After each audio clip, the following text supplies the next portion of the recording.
Assalamualaikum warahmatullahi wabarakatuh. Kami daripada kumpulan Trio Maut akan membentangkan tentang case study DJM 40092 Control System. Jadi tajuk utama kami adalah penyaman udara ataupun lebih kenali sebagai aircon. Jadi ini adalah ahli kumpulan saya. Yang pertama adalah Ketua Sapiuddin bin Sanawi dengan nombor pendaftaran F1017. Seterusnya Muhammad Haziq bin Khairuddin dengan nombor pendaftaran F1024. Dan seterusnya adalah saya, Nik Muhammad Aziz bin Muhammad Zamri dengan nombor pendaftaran F1020. Jadi pertama sekali kita akan pergi kepada pengenalan berkaitan dengan penyaman udara. Penyaman udara ni adalah alat yang terdiri daripada komponen mekanikal yang berfungsi untuk menyerap haba dari satu ruang tertutup dan memindahkan haba tersebut keluar. Jadi reka bentuk penyaman udara yang baik dia mesti penuhi kriteria yang berikut. Yang pertama, dia boleh mengawal dan mendaras suhu bilik agar selesa. Jadi konsep ni dia lebih kurang macam termostat. Kita boleh kawal suhu dia nak jadi panas ke, nak jadi sejuk ke, mengikut keselesaan kita. Seterusnya, kita boleh mengawal dan mendaras kelembapan nisbi. Jadi mengawal dan mendaras kelembapan nisbi ni maksudnya kita tak adalah panas sangat, tak adalah sejuk sangat. Macam aircon kita tu dalam satu ruang mungkin ada ramai orang. So dia boleh melaraskan kelembapan bilik itulah. Seterusnya dia boleh mengawal peredaran udara dalam bilik. Untuk mengawal peredaran udara dalam bilik ni, dia punya aircon ni ada kitaran yang dia akan ulang-alik mengikut dia punya proses dia pada komponen-komponen elemen-elemen yang mekanikal tadilah yang seperti saya cakap pada awal-awal tadi. Seterusnya dia boleh menapis dan membersihkan udara dalam bilik. Jadi setiap aircon dia mesti ada penapis dia supaya habuk tak masuk ke dalam rumah, dan habuk-habuk yang disedut tu dia akan tahan lah supaya dia tak berkitar-kitar dalam rumah.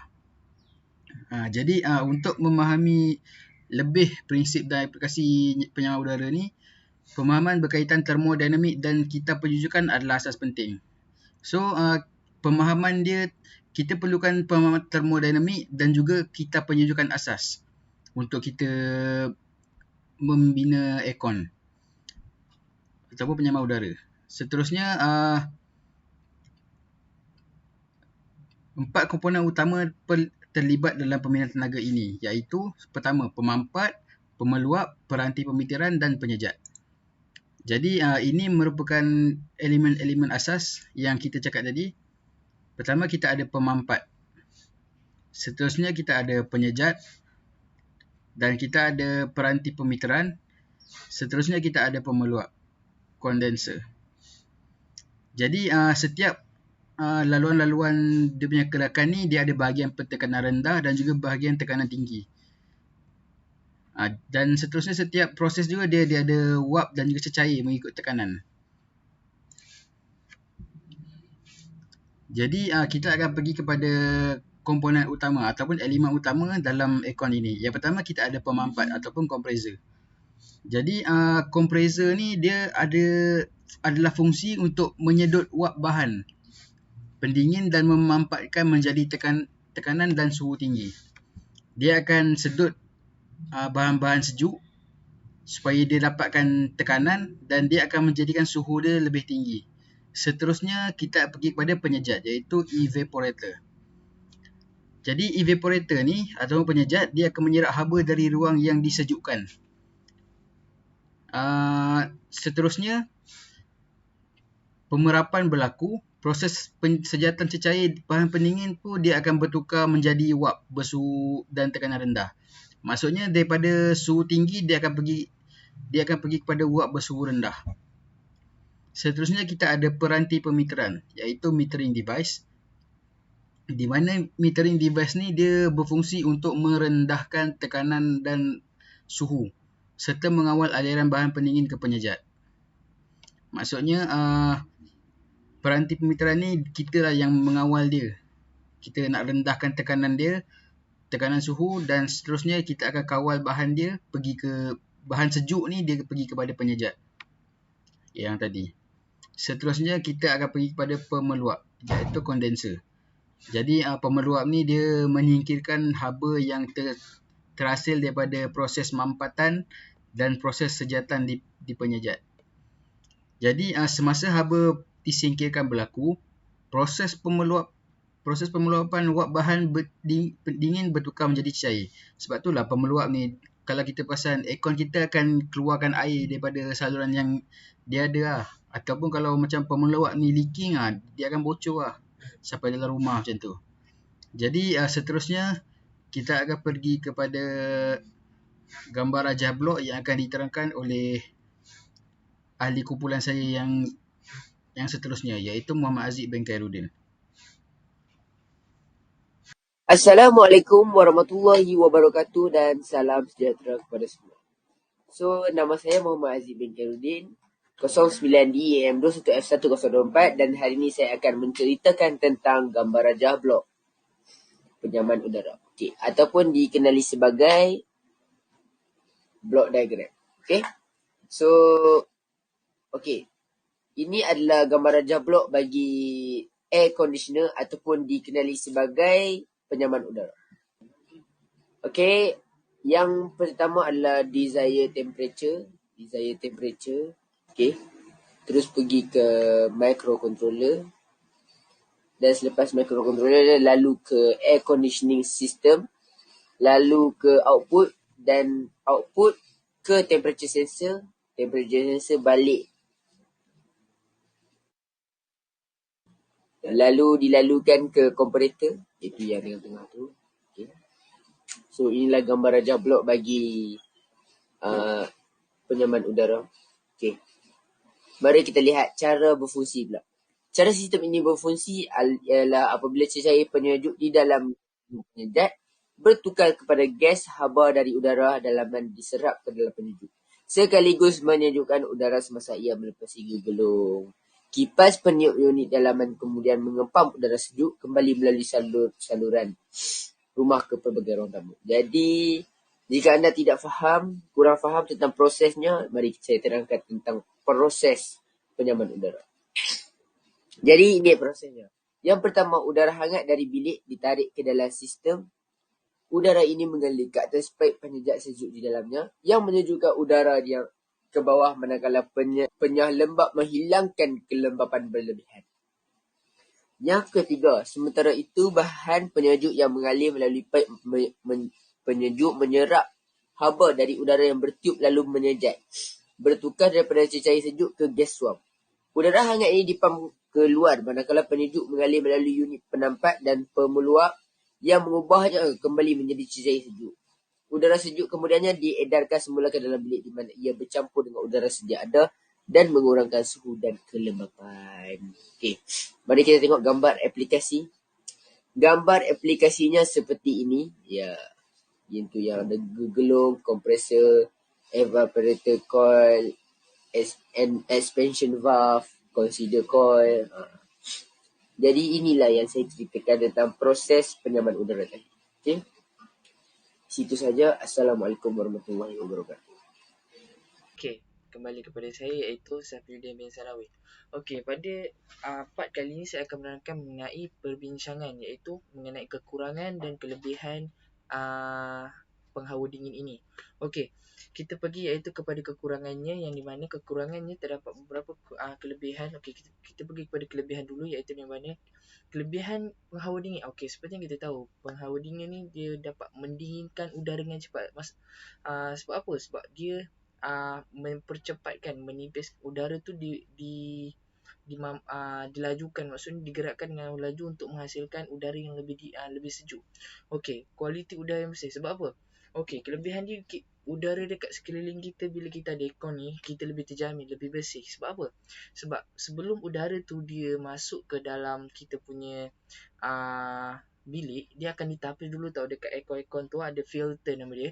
Okey, penapis tu dia akan menapis udara tu dulu sebelum dia diproses untuk proses yang seterusnya, iaitu untuk kita masukkan ke dalam kita punya bilik macam tu.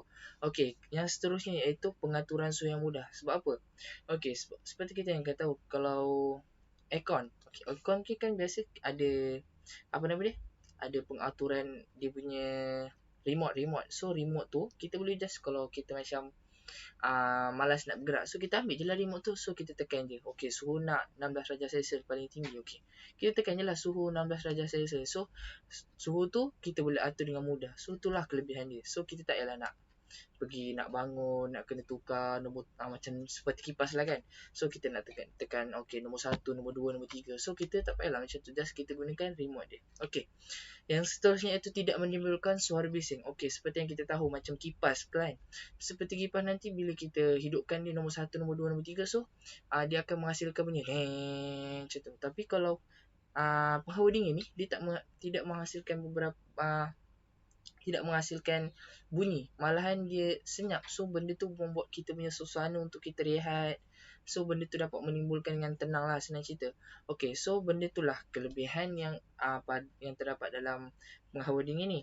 Okay, bila terdapat kelebihan mesti ada kekurangannya. Okay, bila kekurangannya kat sini, yang pertama, kalau kita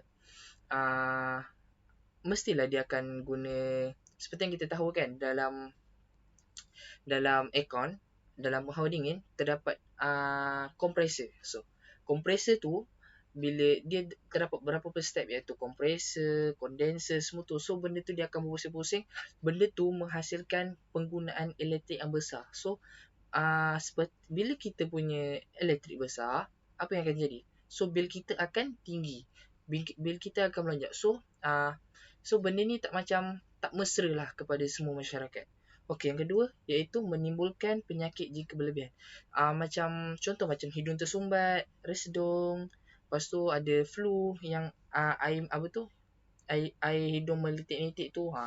Tu bila kita berlebihan kita akan menghasilkan penyakit. Contoh kita bila kita nak tidur, kita hidupkan paling sejuk iaitu 16 kan. Biasa dekat 16 18 macam itulah. Biasa kalau dekat aircon.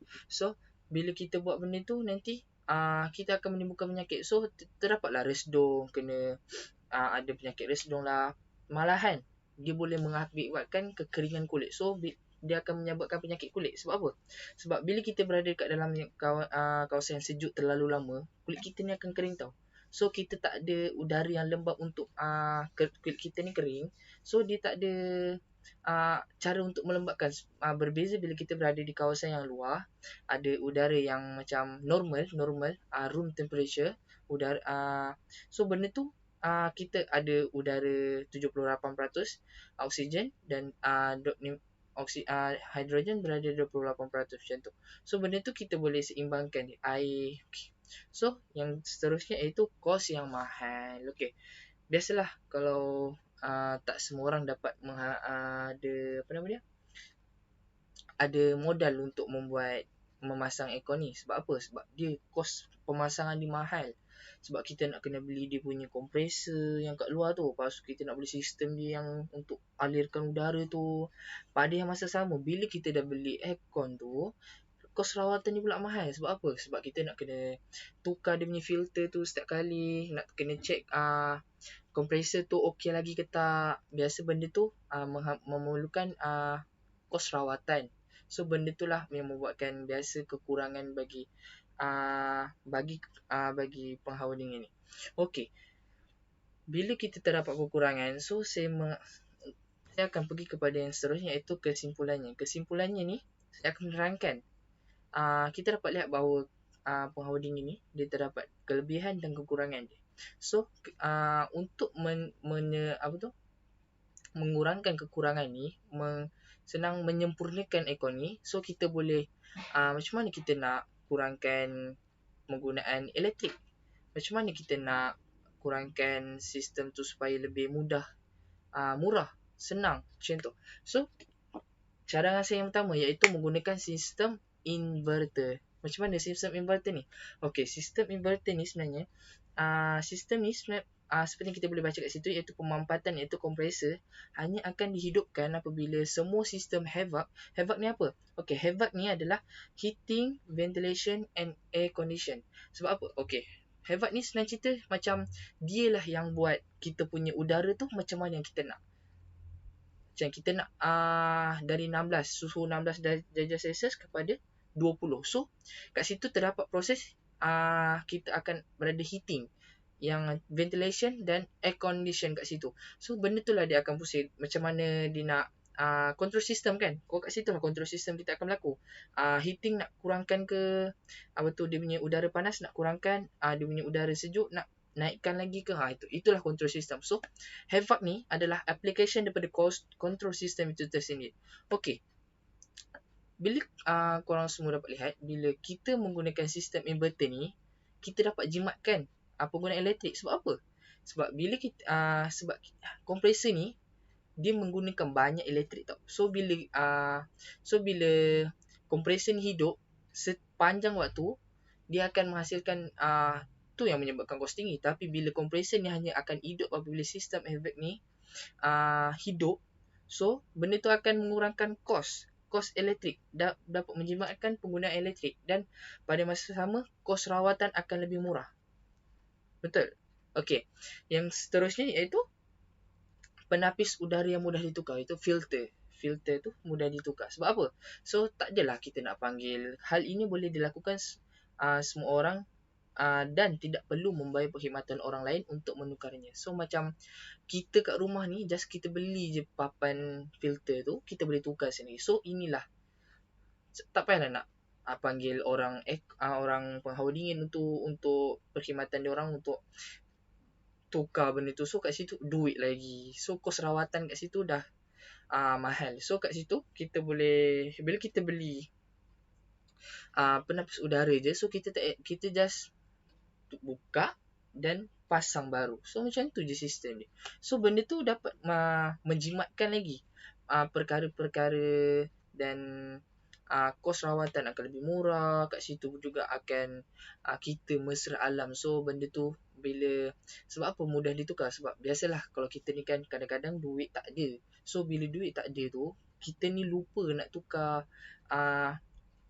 filter ni. So bila filter ni dia terlalu banyak habuk, dia akan memudaratkan kita tau. Sebab nanti akan akan udara yang kita nak bersih tu akan jadi lebih berhabuk daripada yang udara dekat luar. Sebab apa? Sebab bila filter ni tugas dia untuk menapis, tapi bila filter ni dia terlalu banyak dia punya dia punya habuk untuk sebab dia dah banyak tapis, so udara tu dia tak dapat ditapis dengan betul. So bila udara tu tak ditapis dengan betul, so udara tu dia akan terus je dengan habuk-habuk dia tu masuk dekat dalam bilik kita. So benda tu lah yang buat macam kita bersin lah, batuk lah, inilah itulah. So benda tu akan menyebabkan penyakit. So bila benda ni dapat kita majukan, so insyaAllah kita punya sistem ni penghawa dingin ni dapat disempurnakan. Okey, itu sahaja daripada kumpulan kami, iaitu tajuk penghawa dingin. Saya Safiuddin bin Sanawi mengucapkan sekian, terima kasih. Wabillahi taufiq wal hidayah. Wassalamualaikum warahmatullahi taala wabarakatuh. Sekian, terima kasih. Terima kasih, sir.